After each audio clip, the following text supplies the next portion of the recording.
What's up, YouTube? Welcome to another exciting video. Today I'm asking you guys, now that silver's below $20, is anybody selling this stuff or what? Quick disclaimer, I'm not a financial advisor. Please do your own research before doing things like buying gold and silver, investing in any of the strategies that I discuss, or pursuing any of the personal finance strategies, whatnot. This channel is for entertainment purposes only. If you guys are into things like gold and silver, do me a favor, please like the video, subscribe to my channel, check out my website, My Road to Wealth and Freedom, and share this content far and wide. It's much appreciated. So, bad day today. Today's July 5th, 2022. Gold is at $1767.50, down $34 or 1.8873%. Silver is down to $19.13, down 2.71%. Ouch! Crypto. Bitcoin is at 19,562. So it's up from where it was on the weekend. Ethereum's 1097. Bonds to 10 years, 2.79. Oil, where are we at? Oil, 99.51. Ouch, down 8.23% roughly. The Dow Jones, 30,564, down 530 points, 1.71%. SP 500 is 3774, down 1.32%. And NASDAQ is like barely eking out a gain here. So weird. The VIX, 28.31. It's up 2.83%. So volatility is rising a little bit.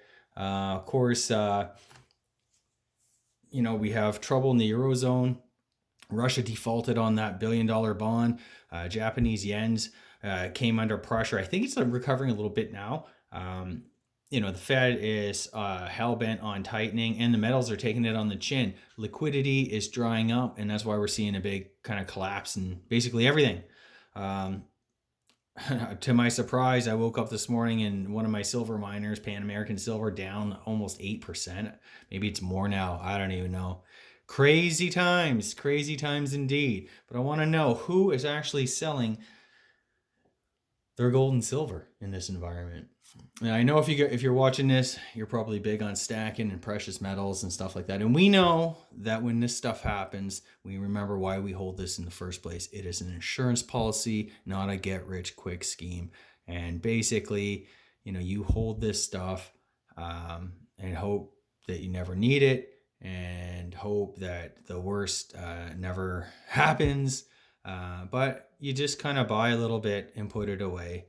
And with that said, I just want to say over the weekend, I was trying to buy $100 worth of Bitcoin, which it never did. My buy order never got triggered. It didn't go low enough. But however, I did buy, it's a little more than a 10th ounce gold coin. It's a Netherlands ducat in 1928. It's a really cool design on it. It's like a knight in shining armor carrying a sword and stuff like that. It's really cool. It reminds me of the historic, maybe that way it was like a historic design from like the 1800s to 1700s. And I think in 1928, for whatever reason, it must have been like some sort of commemorative thing. They brought it back for like 1 year or something like that. But anyways, that's on its way. The coin itself is 0.1167 of an ounce of gold. So a little over a 10th ounce. I picked that up. I'm excited to say I just released my net worth there on the My Road to Wealth and Freedom. Everyone check that stuff out to see what I'm doing with money and paying down debt and that. Happy to say the mortgage is down to about $1,200. Literally, we got like a couple weeks left on this thing.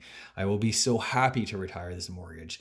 And in the meantime, I'm thinking, what am I going to do now? Without such a huge drain on your finances, having to pay, the monthly, weekly, bi-weekly mortgage payment, whatever. What am I doing?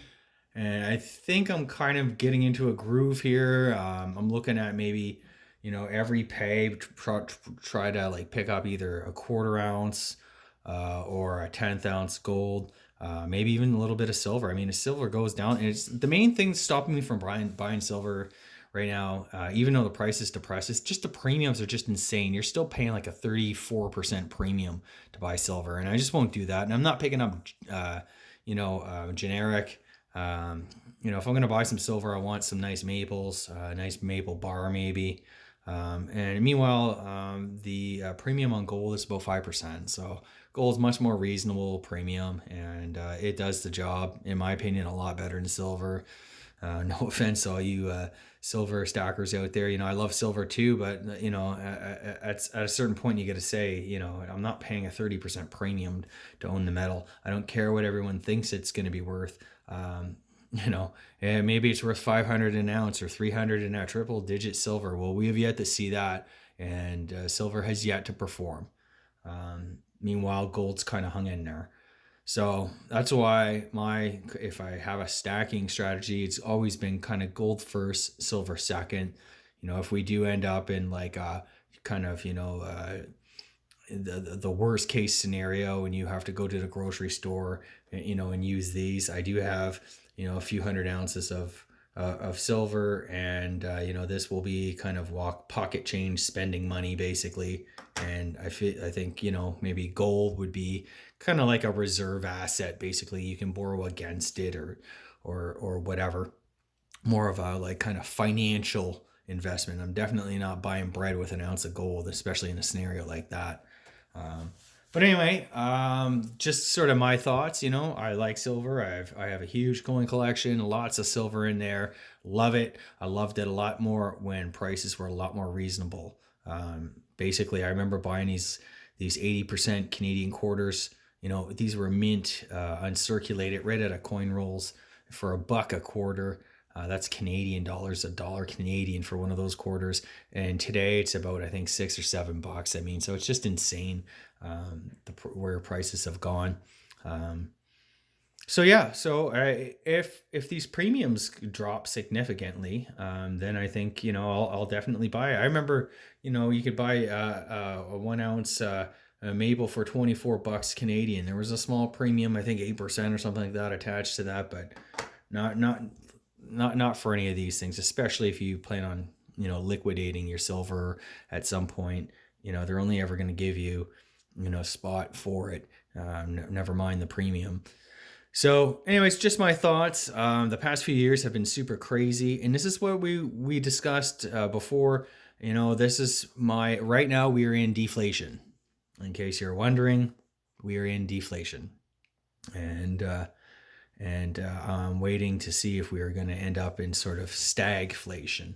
With oil coming down, a lot of the commodities are falling. And this is the thing, commodities are great on the way up if you buy them cheap. But when they drop, they don't touch the sides. That's, the kind of running joke in the commodity space. They drop literally like a rock. So you don't want to be stuck bag holding commodities when they kind of crash. Everyone's expecting a Fed pivot at some point. I heard Luke Gromen the other day talking about, he expects it in August. If that does happen, you can bet at some point it will happen. We just can never time markets and never know. When that happens, my guess is that you will see things like gold and silver skyrocket again. And I don't know, is this time to the moon? I'm not sure. I'm hanging on. I definitely am hanging on to my miners. I'm not leveraged into these positions. I'm only down a little bit because I bought them when they were like so low just recently. But I am down probably about 8% on that Pan Am silver. Damn it. Anyway, yeah, so who knows? I just want to say, like, none of the stocks I mentioned are like investment advice. Do your own research. What I'm comfortable with isn't necessarily what you may be comfortable with. I can handle, losses. I'm in a lot better position now. And that's why, the past couple of years I've focused hardcore, get this mortgage paid off, get out of debt, build up a nice position in cash, get some insurance in the form of physical gold and silver. And then you're in a good spot to kind of ride out, just about anything that comes your way, right? And that's and it's nice to see that this strategy has paid off. I mean, it has cost me a bit on the way. I missed huge upside in the stock market. I sold out about a year too early, in my opinion, or maybe 9, 10, 11 months, whatever. But when you see days like today and, even the first half of this year, it just kind of, you didn't really miss much. And that's the thing. I feel like, the Austrian school of economics, they always talk about this like kind of crack up boom. When's it going to happen? I feel like it probably already has happened. If you look at the charts coming out of 2020 and peaking in 2021, it's just crazy. I feel like this possibly was our crack up boom.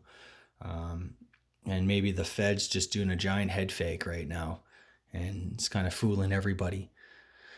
But nonetheless, you need to have cash, and this is why, cash is unpopular. It has been an unpopular position, but some of the greatest investors, some of the smartest people in the investment space, they know that, when there's a liquidity crunch, you need to have some cash on hand. You need to have that sort of, it basically just gives you the confidence to know that, hey, you know what? You're not stuck. You don't need to liquidate. You're not all in. You don't need to sell everything to make ends meet or to pay the bills. So, yeah. What am I doing now? I'm slowly buying some ETFs. I'm looking at some like Canadian utility. These are like hydro, pipeline, oil, gas, that type of stuff. And, it pays a good dividend. And I mean, like slowly, I'm talking literally like 10 ETF shares a week. So that ends up being about $125 a week. It's not like I'm jumping in anything in a big way, but I do want to start dipping my toes in, because I spent the past 2 years basically on the sidelines, and I've been really missing passive income. I just did the numbers for June. It's up quite a bit. I'm happy about that. But nonetheless, I like having a lot of passive income coming in. And that's the thing. The fortunate thing about all of this stuff is these down days, when there's this sort of regime shift in the market, terrible bear markets, I mean, they provide those with cash, the liquidity, opportunities to buy into things at really great prices. And it's just one more thing. Like, right, it's all about this is the game of building wealth and diversifying well, as Ray Dalio would say. So that means you have things like gold and silver, paid for real estate. I like having a paid off home. I like having cash on hand, and I like having some solid, dividend paying stocks. And the Canadian market is going to be hammered. I think our banks are going to are going to really suffer and struggle, but they're only I think 30% of the Canadian market is financials, or 25 or something like that. And then almost the entire other, say 60, there's probably 60% is basically, energy and minerals, or like commodities. And I mean, that's a good reward, risk reward going into the future. I still think there's a ways to go before this is all over, but I got a pile of cash on the sidelines that I'm waiting to deploy at way better prices. And those were some of the moves I made in 2020 and other past 2018, 2015, 16, 2008 and 9. There's some really good opportunities out there. You need to seize them, because they don't really stay that way for that long. There's a whole lot of other way smarter high net worth investors, and they've probably sat in cash on the sidelines for the last year or two as well. Leaving the common folk to basically get stuck bag holding when this stuff falls apart.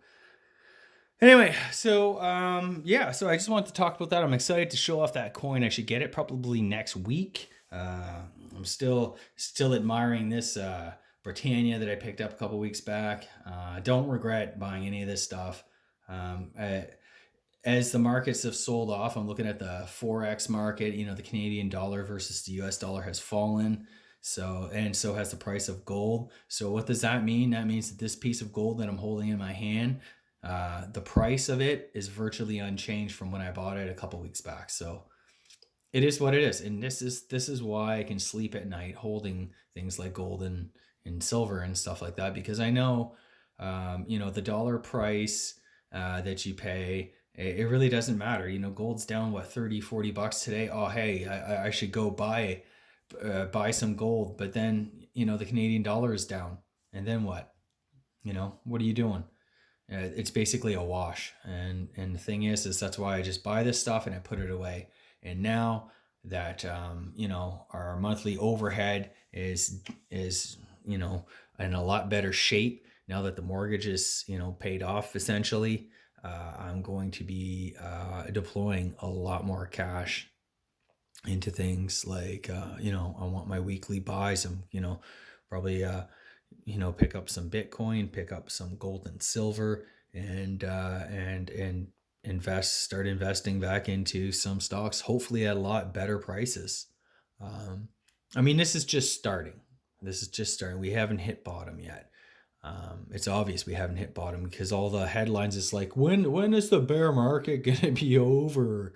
Yeah, these aren't like, this is like bear market kind of fatigue.